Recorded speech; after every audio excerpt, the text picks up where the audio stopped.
ሰላም ጤና ይስጥልን። ዛሬ ማህበራዊ ሚዲያውን እያናወጡ ያሉ ሁላችንም ሊያሳስቡ የሚገቡ አራት ትኩስ ጉዳዮችን ይዘን መጥተናል። አርስቶ ማስቀደም ጀምራለን።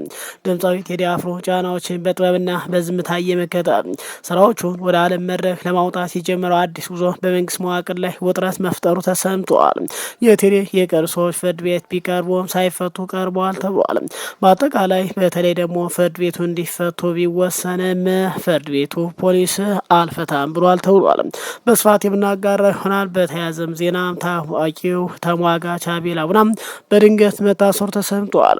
በተለይ ደግሞ የጠቅላይ ሚኒስትሩ የቅርብ ፓስተሮችን ተሳድበዋል በሚል መታሰሩ ይፋ ሆኗል። እንመለከቷለን።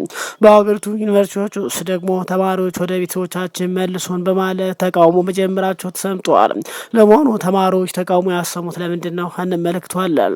ከውጭ በሱዳንና በተባበሩት አረብ ኤሚሬት መካከል የተፈጠረው አዲስ ዲፕሎማሲያዊ ፍጥጫ የት ደርሰዋል? እንመለከቷለን።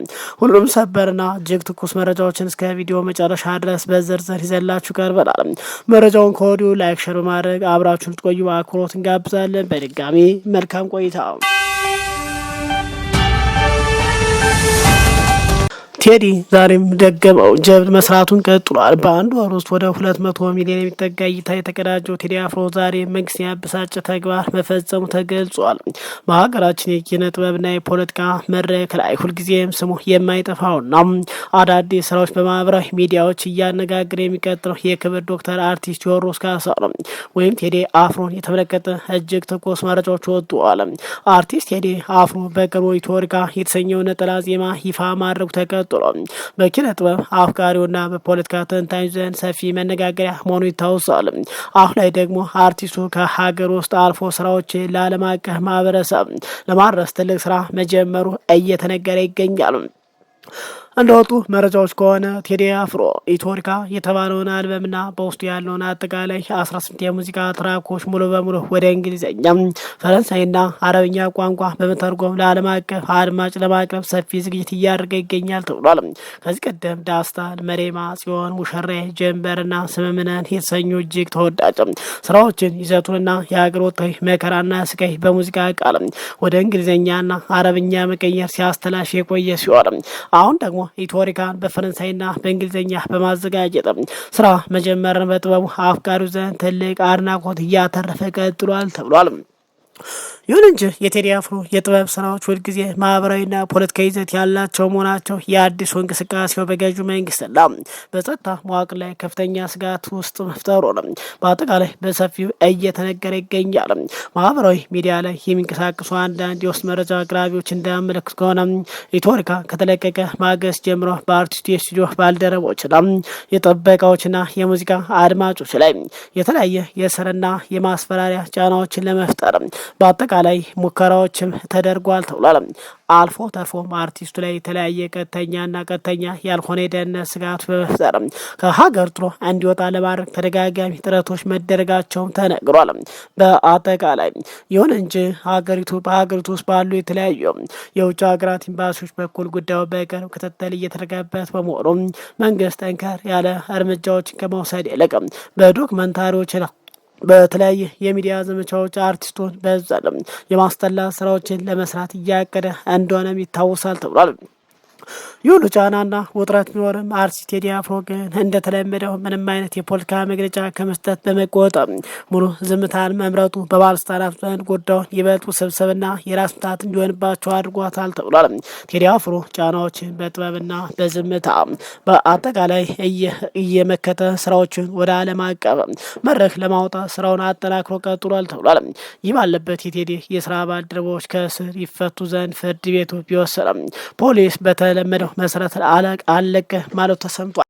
የአርቲስት ቴዎድሮስ ካሳሁን ኢትዮርካ የተሰኘ የሙዚቃ አልበም መውጣቱ ተቃጥሎ የቅርብ ጓደኞች አቶ የሱፍ ያሲን ጨምሮ የታሰሩ 8 ሰዎች ፍርድ ቤት ቀርበው በዋስትና እንዲለቀቁ እንደተወሰነላቸው ተሰምቶ ነበር።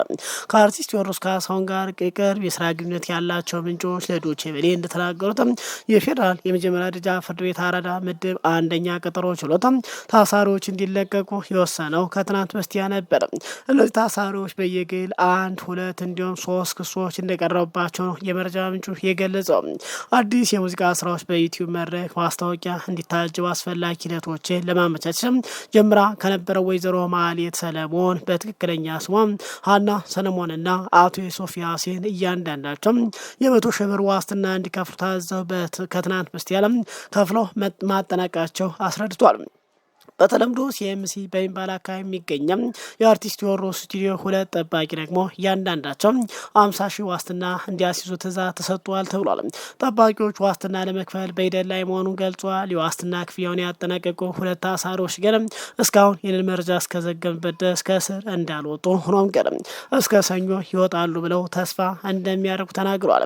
ይሁን እንጂ ባለፉት 8 እና 7 ዓመታት በኢትዮጵያ ምድር ላይ ፍርድ ቤቶች ማንኛውንም እስረኛ እንዲፈታ ሲወስኑ በተለይ ደግሞ በዋስትና ብሮችን ከፍሎ ሲጨርስ ፖሊስ ወደ ተለያየ ቦታ ዳግም በመውሰድ 4 እና 5 ጊዜ ፍርድ ቤት ሲወስን ፖሊስ በድጋሚ ተከታትሎ በማሰር ይታወቃል። የቴዲ አፍሮ ጠበቆች አጠቃላይ የስራ ባልደረቦችና ጠባቂዎችም የዋስትና ብራቸውን ቢከፍሉም ይለቀቃሉ ተብሎ እንደማይጠበቅ እየተገለጸ ይገኛል። ይህ በእንዲህ እንዳለ ሌላ ሰበር ዜና ተሰምጧል። ተሟጋቹ አቤል አቡና መታሰሩ ተሰምጧል።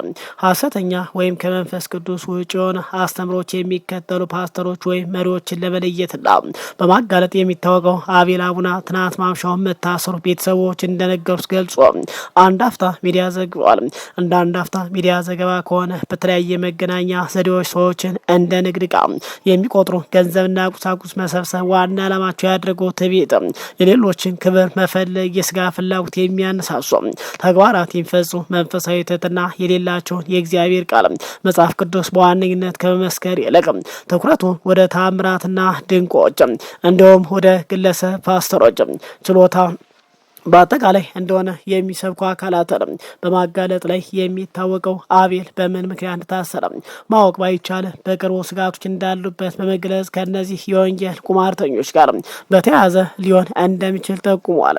ግለሰቡ ከዚህ በፊትም ለመንግስት ቅርብ የሆኑ ለ4 ኪሎ መንግስት የሚጸልዩ የሚባሉ ፓስተሮችን በመተቸት ለቀናት ታስሮ መለቀቁ ይታወሳል። ሌላው ዛሬ በሀገራችን ከፍተኛ የትምህርት ተቋማት ውስጥ እየታዩ ያሉና መላው ማህበረሰብ ያሳሰቡ ወቅታዊ ችግሮች የተመለከተ መረጃ ወጥቷል። በአገሪቱ በሚገኝ በተለያዩ ዩኒቨርሲቲዎች ውስጥ የተማሪዎች የምግብ አቅርቦትና የመሰረታዊ አገልግሎቶች እጥረት እያጋጠመ መሆኑ የሚያሳይ መረጃዎች በሰፊው እየወጡ ይገኛሉ።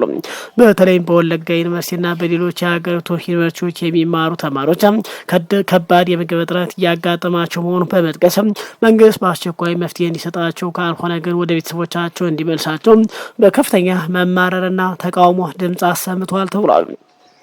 የወለጋ ዩኒቨርሲቲ ተማሪዎች በሰጡት ምስክርነት መሰረት ተቋሙ በተደጋጋሚ የእራት አቅርቦት ሙሉ በሙሉ የሚያቋርጥባቸው ቀናት እንዳሉ ገልጿል። ይህ ሁኔታ ደግሞ በትምህርት ትኩረታቸውና በጤናቸው ላይ ከባድ ተጽዕኖ እያሳደረ መሆኑ ይነገራል። ተማሪዎች ከምግብ እጥረት ባሻገር ሌላው ትልቅ ፈተና የሆነባቸው የመድኃኒትና የሕክምና ወጪ መናር መሆኑን ጠቅሰዋል።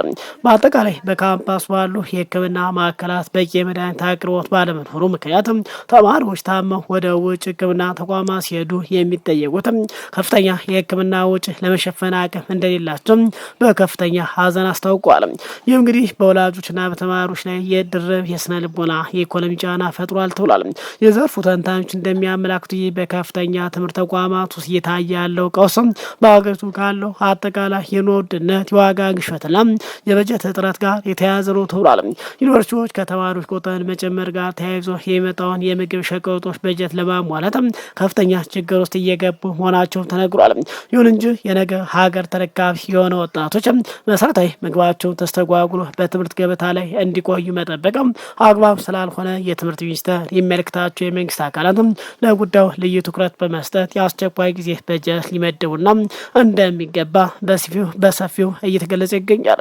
ይህን ተከትሎ በሌሎች ዩኒቨርሲቲዎችም ተማሪዎች በምግብ የተነሳ ራበን በማለት ተቃውሞ መውጣታቸው ተገልጿል። የሱዳን ሉዓላዊ ምክር ቤት ሊቀመንበር ጀነራል አብዱል ፈታህ አልቡርሃን በባህሬን መንግስት እየተመራ ነው በተባለው የማሸማገል ጥረት ከተባበሩት አረብ ኤሚሬት ጋር ለውይይት ሊቀመጥ ነው መባሉ የሱዳን መንግስት በይፋ አስተባበለም።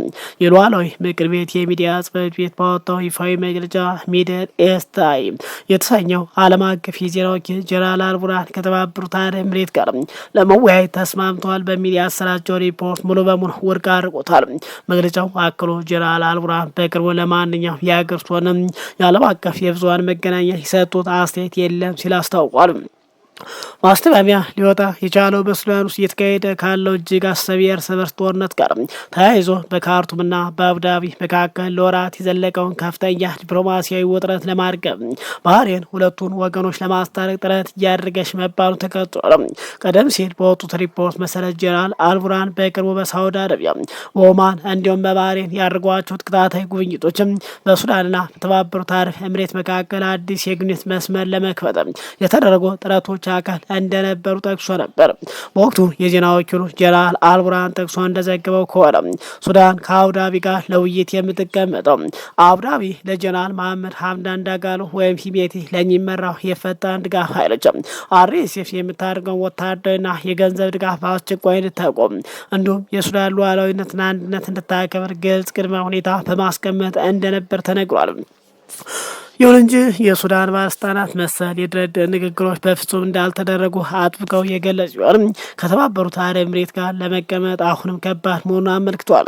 የሱዳን ጦር ባለስልጣናት ለረጅም ጊዜ ሲያቀርቡት የቆዩት ክስ በድጋሚ በማንሳት የተባበሩት አረብ ኤሚሬት በጎረቤት ሀገራት ማለትም በቻድ በሊቢያና በኢትዮጵያ በኩልም ለፈጣን ድጋፍ ኃይሎች ከፍተኛ ወታደራዊና ሎጂስቲክ ድጋፍ እያደረገች ነው በማለት የቀጠናው ሀገራት ተሳትፎ በድጋሚ ጠቅሷል። ይህ የሱዳን መንግስት ጠንካራ አቋምና ማስተባበያ በቀጠናው ላይ ያለው ዲፕሎማሲያዊ ፍጥጫ በቀላል የማይረግብና የባህረ ሰላጤው ሀገራት የሽምግልና ጥረት ገና ብዙ ፈተናዎች እንደሚጠብቁትም የሚያሳይ ነው ሲሉ የፖለቲካ ተንታኞች እየገለጹ ይገኛሉ። ክቡራን አድማጭ ተመልካቾች ሰዓቱ መረጃን ይመስላል። ከሰዓታት በኋላ በሌላ አዳዲስ ወቅታዊ መረጃ እስክንገናኝ በያላችሁበት ሰላም ቆዩ።